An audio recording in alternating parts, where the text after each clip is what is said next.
أعوذ بالله من الشيطان الرجيم بسم الله الرحمن الرحيم يا أيها الذين آمنوا توبوا إلى الله توبة نصوحا صدق الله العظيم। প্রিয় দর্শক, আমি কোরআনে পাক থেকে একটি আয়াত তিলাওয়াত করেছি। এই আয়াত সম্পর্কে সংক্ষিপ্ত একটু আলোচনা করব।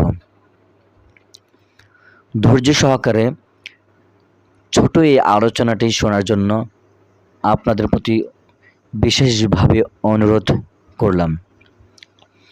প্রিয় দর্শক, আমাদের জীবনে চলার পথে আমরা অনেক গুনাহ করে থাকি। ছোট বড়, সগীরা কবিরা, জানা অজানায়, ইচ্ছাই হোক বা অনিচ্ছাই হোক, আমরা অনেক গুনাহ করে থাকি। অনেক সময় শিরক বিদআতের মধ্যে আমরা পড়ে যাই, হয়তোবা আমরা অনেকে বুঝতে পারি না।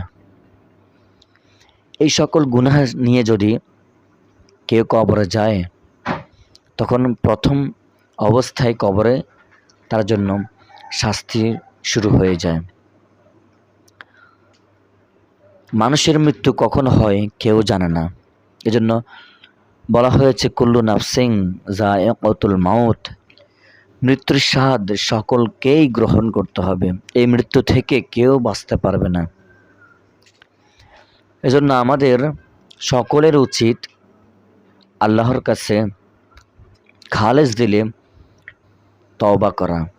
এজন্য আল্লাহ রাব্বুল আলামিন কোরআনে বলেছেন, ইয়া আইয়ুহাল্লাযিনা আমানু, হে ইমানদারগণ, তুবু ইলাল্লাহ, তোমরা ফিরে এসো। তুবু ইলাল্লাহ, তোমরা আল্লাহর দিকে ফিরে এসো। তাওবাতান নাসুহা, খালেস দিলে তোমরা কি করো? তওবা করো। প্রিয় দর্শক, যে ব্যক্তি খালেস দিলে আল্লাহর কাছে, আল্লাহর নিকট তওবা করে, অতীতের সমস্ত গুনাহের জন্য সে তওবা করে, খালেস দিলে আল্লাহ রাব্বুল আলামিন তাকে মাফ করে দেবেন। তওবা শব্দের অর্থ হচ্ছে ফিরে আসা, অর্থাৎ আপনি যে গুনাহগুলো করেছেন এই গুনাহ থেকে আপনি ফিরে আসছেন, এটা হলো তওবা।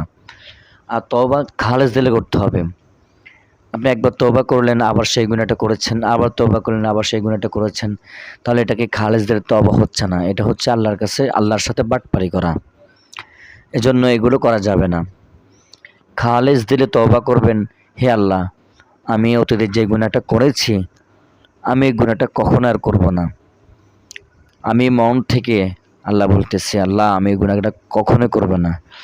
আর আপনি মন থেকে বলতেছেন নাকি মুখ থেকে বলতেছেন, আল্লাহ রাব্বুল আলামিন সব কিছু জানেন। আপনার দিলের খবর আল্লাহ রাব্বুল আলামিন জানেন। এজন্য আল্লাহর কাছে খালেস দিলে তওবা করে, আল্লাহ আমি এই গুনাহটা আর কখনোই করব না গো আল্লাহ, আপনি আমাকে মাফ করে দেন, আমাকে ক্ষমা করে দেন।